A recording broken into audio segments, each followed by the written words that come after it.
You're live. You're live. One more go live, and we're really live.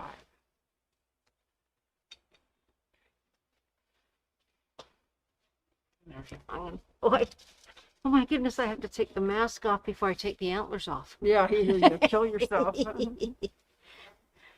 I trust our Sandy. Yeah. We won't breathe on I'm each going to other. do a little reveal, so I have to leave it in place for just a minute. Well, the nice thing with this style of mask, too, is you can just kind of... Yeah, just fake it. Fake it. Yeah.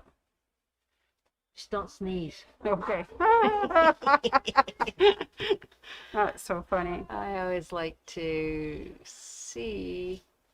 Oh, we have people. All right, people. Yay. We have 9 viewers already, Sandy. All right. Well All done, right. Miss Barbie. Yes. How's it going? So it is Tuesday. Hooray for Tuesday Facebook Live. And we have a special guest with us today. We have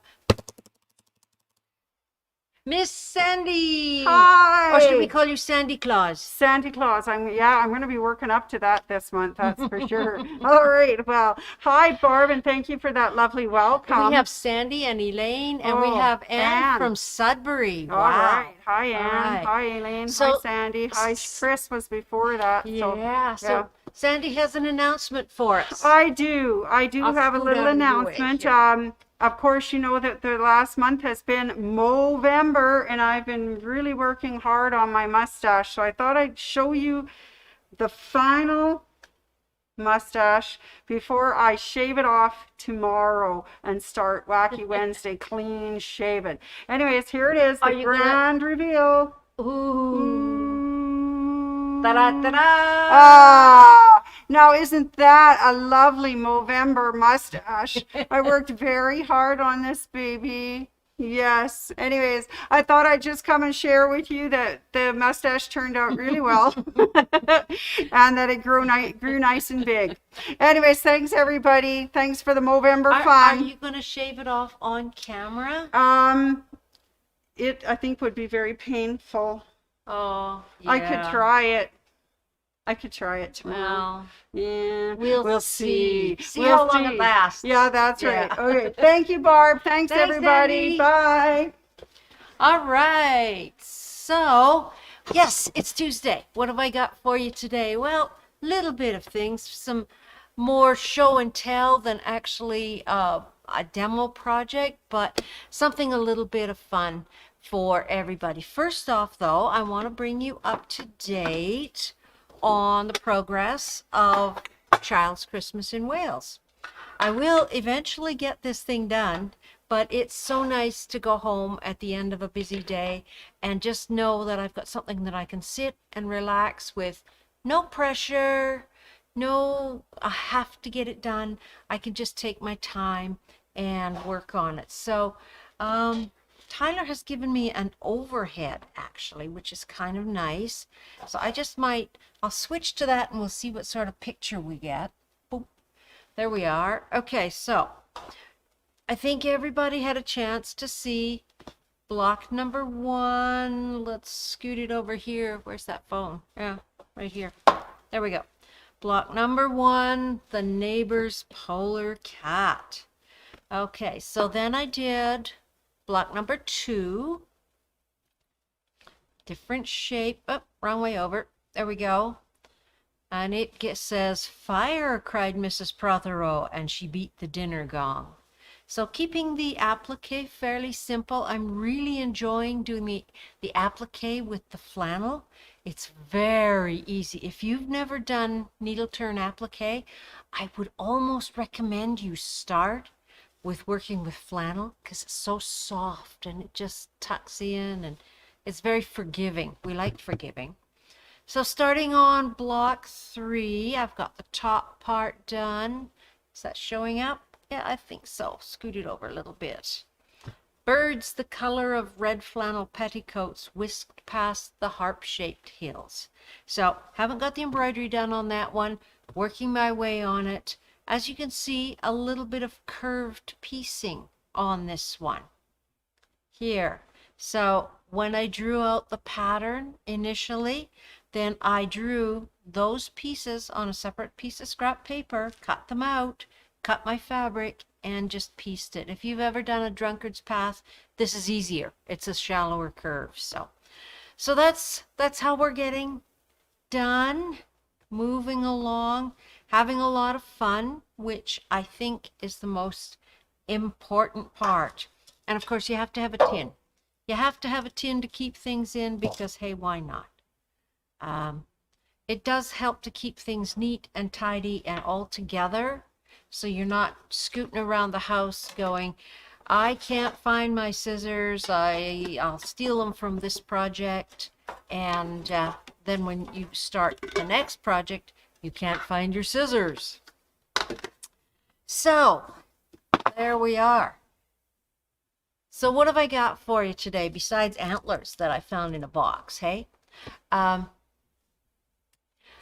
A little bit of a story. A number of years ago, when our granddaughters were still fairly young, I happened to have some fabric that was printed with paper dolls, if you remember paper dolls. I was fortunate enough I had the dolls on one length of fabric, and then I had clothing on a different piece of fabric. It's long gone now, and I thought, what'll I make? What'll I make for these granddaughters? So I got busy and I created a kind of a living room scene quilt. I had a staircase and a carpet and that sort of thing. And I took those paper dolls fabric and I fused them to felt. And then I carefully cut them out, cut the little tabs off. You know how paper dolls have those little tabs. Cut those off. So I then had felt dolls that would cling to this living room. So it's almost like playing with paper dolls, but you could move them around. You could put the clothing on, take the clothing off. I thought it was fun. I had a ton of fun making it. And I hope the kids had fun playing with it.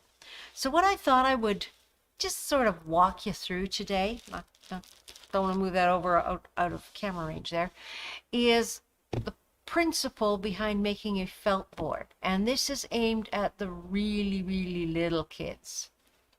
So let's put you on, there we go. All right, so there's our felt board. What I actually have here is just one of our ironing mats with some quilt batting on it. Now, for the base of your felt board, you could use felt. You could use quilt batting because it's got that fuzzy surface, or you could use even flannel. You could leave it plain, or you could create a little bit of a scene out of it, maybe a few winter hills like I had in my block, or whatever you feel like. But you just want a nice backdrop. And what I would do if I was doing it again at this scale for the little guys is just 505 it to a nice rigid piece of cardboard for a bit. Fasten it down so that you can, if you want, pick it up and things aren't going to slide around on you. We're going to work flat today just because it's easier to demonstrate. So you get your flannel board all ready, and of course then we can start with the basics. We could start, and I like to see things like this as a learning opportunity.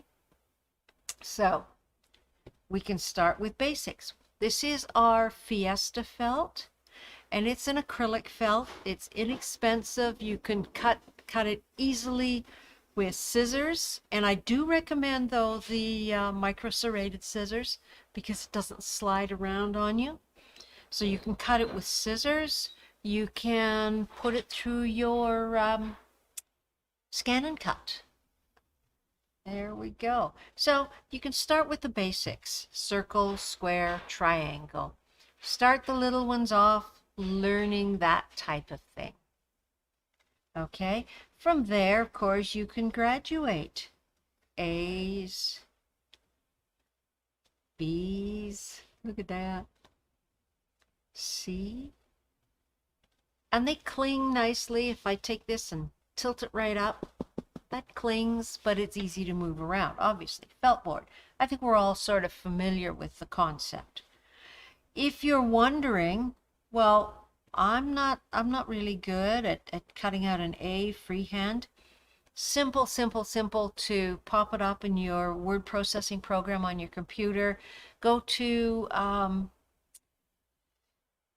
either word art or text box, and you can do all kinds of lettering like that has width. It's fat. Print that, tape it down, and then you have a pattern. 2, 3, is that right? Yeah, that's right. 4. So again, shapes, letters, numbers, simple to sit down with one of the little ones and start playing with these. So then I went, oh, well, that's kind of fun, but maybe we could actually build something on our felt board. So I thought, it's winter. Let's see if we can build. This isn't going to show up terribly well. We're going to build a snowman. There we go. So 3 white felt circles. And then I thought, well, he needs a hat because snowman is supposed to have a hat. So you can put a hat on. You can give him a scarf. Let's make a scarf that's blowing in the wind. The nice thing with this is you're not sticking it down. It can be rearranged. You can play with other guys. How about a couple of mittens? Let's make his hands face the proper way. There we go. What about a face? Give him a smile. Give him, uh-oh. Did I lose an eye? Nope. 2 eyes. So again, very, very simple for the little guys. There's his nose. Oh, let's make him do some work. Let's give him a broom. There we are. That works out. So I think if you were working with, I don't know, 1.5, 2-year-old, they'd have a ton of fun setting up stuff like that. From there, I'm going, oh, well, maybe you don't feel that you want to spend the time designing and creating figures out of felt. Well, if you're at all familiar with our fabric store here, you realize that we have a lot of fabric with printed pictures on it. So then I went, all you have to do is take whatever fabric you want to use that has printed pictures on it. I'm going to switch you back because I like to sort of talk to you.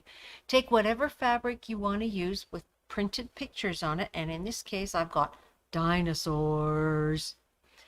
Put a fusible web on the back of your fabric the way you ordinarily would for any sort of applique.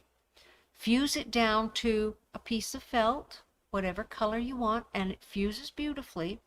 Remove the paper, fuse it down, and then you have a felt animal that you can put on your felt board. And you can spend time with the little guys creating wonderful scenes. I can see them already fighting animals like that. What else have I got? Oh dear. Well, that's... So I just did a whack with kind of the fabric I had at home. They don't really go together. I don't think the dinosaurs and the teddy bears and bunnies go together, and the birds. But it shows you how cute that is, and you can create stories. You can create activities with any sort of animals. And this is just from printed fabric. So from there I thought, oh, okay, well, let's get a little bit seasonal. So I cut out a Christmas tree out of a piece of felt like this. Just easiest way to do that, fold it in half and then just cut. You're cutting one side and then you've got it symmetrical. I didn't have time to cut a star, but I did have Christmas fabrics that have ornaments. So now I can decorate my tree. I can put, oh, there's a garland that would go across our tree, and lots of little Christmas ornaments. And the nice thing is, easily movable, but even working vertically like this, those things aren't going to fall off. So let's decorate our tree. Oh, so pretty. Hang one from there. Hang one from there. That. So then you could put the, oh, you have to have presents, don't we? Let's move this up. Where's Tyler's phone? So presents under the tree. So if ever there's arguments in the house about who gets to put what on the tree, you could get out the alternate tree for the little guys. I didn't find a I didn't cut out a star for the tree, but this was part of the fabric I was working with. It's a teddy bear angel, so he's going to be at the top of my tree. So switch you back. So I'm just going to hold this up. You can see how secure that is if I lift that up in front of Mr. Cannon. Look at that. So it's limited really only by your imagination. You could do an advent calendar this way. You could do, as I say, any sort of scene. Work with the fabrics that you have or that you can find in the stores, because there's just so many stories that you can create out of simple pieces of felt. So I got that far, and then I went, this is kind of a fun technique. What else could we do to amuse the little guys while all of the Christmas rush is going on around them? And I don't know about you guys, but quilters are very visual. So when I get a little bit tired of working with fabric, I love to do jigsaw puzzles. And I know some of the rest of you out there love to do jigsaw puzzles as well, because I've talked to you. So I thought, I wonder if we could do a jigsaw puzzle for the little guys. So this is definitely for the little guys. Switch you over here. Right there. So what I did is I took a piece of felt. This one happened to be white.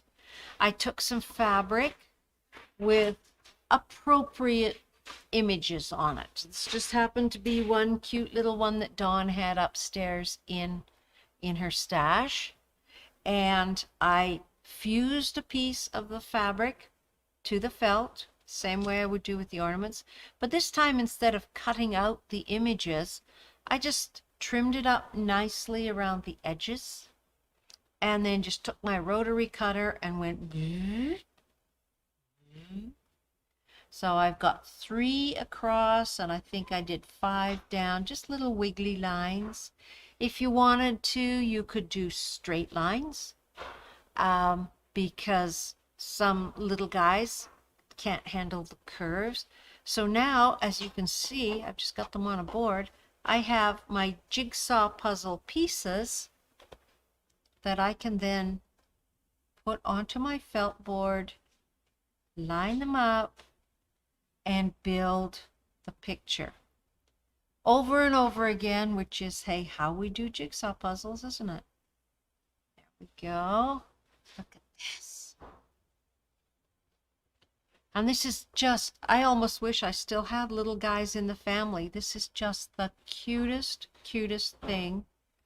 You could take, if you wanted to work larger, we have printed panels of things that would really lend themselves to this technique. There we go. And you could turn it into a learning game. Find the piece with the pink flowers. Where does it go?